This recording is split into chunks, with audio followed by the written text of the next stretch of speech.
Good morning, Woodford Wildcats. I'm back with Chapter 2 of Charlotte's Web.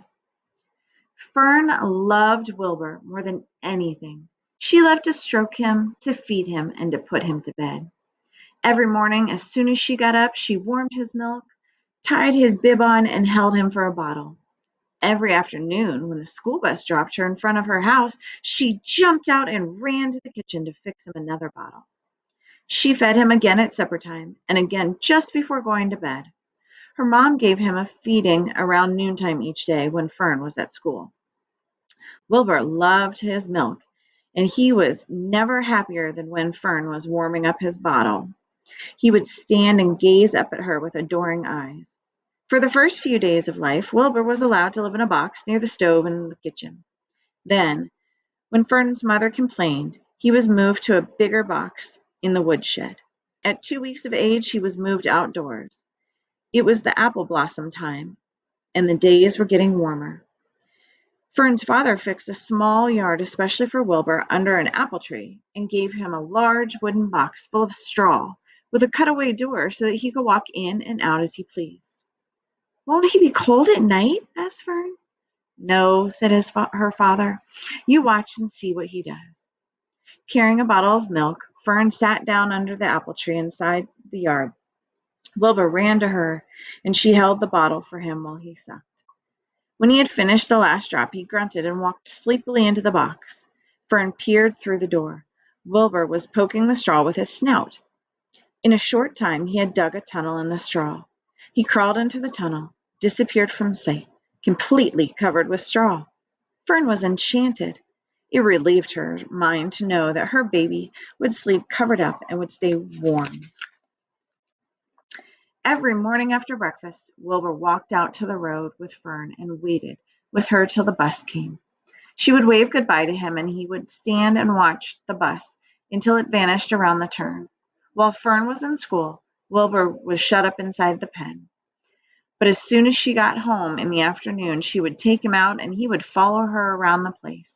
If she went into the house, Wilbur went too. If she went upstairs, Wilbur would wait at the bottom of the stairs until she came down. If she took her doll for a walk in the doll carriage, Wilbur followed along. Sometimes on those journeys, Wilbur would get tired and Fern would pick him up and put him in the carriage alongside the dog. He liked this. And if he was very tired, he would close his eyes and go to sleep under the doll's blanket. He looked cute when his eyes were closed because his lashes were so long. The doll would close her eyes too, and Fern would wheel the carriage very slowly and smoothly so as not to wake her infants. One warm afternoon, Fern and Avery put on bathing suits and went down to the brook for a swim. Wilbur tagged along at Fern's heels. When she waded into the brook, Wilbur waded in with her. He found the water quite cold, too cold for his liking.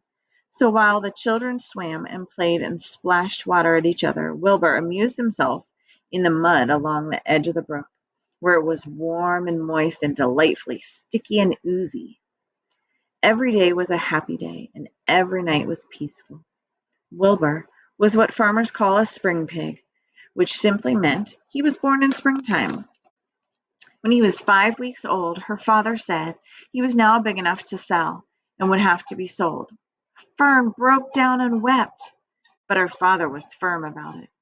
Wilbur's appetite had increased. He was beginning to eat scraps of food in addition to milk. Her father was not willing to provide for him any longer. He had already sold Wilbur's 10 brothers and sisters. "He's got to go, Fern," he said.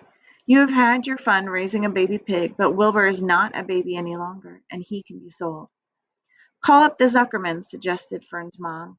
"Your Uncle Homer sometimes raises a pig, and if Wilbur goes there to live, you can walk down the road and visit him as often as you like." "How much money should I ask for him?" Fern wanted to know. "Well," said her father, "he is the runt. Tell your Uncle Homer you've got a pig to sell for $6 and see what he says."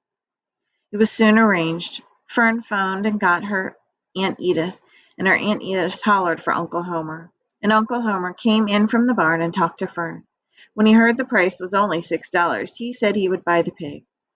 Next day, Wilbur was taken from his home under the apple tree, and he went to live in a manure pile in the cellar of the Zuckerman's barn.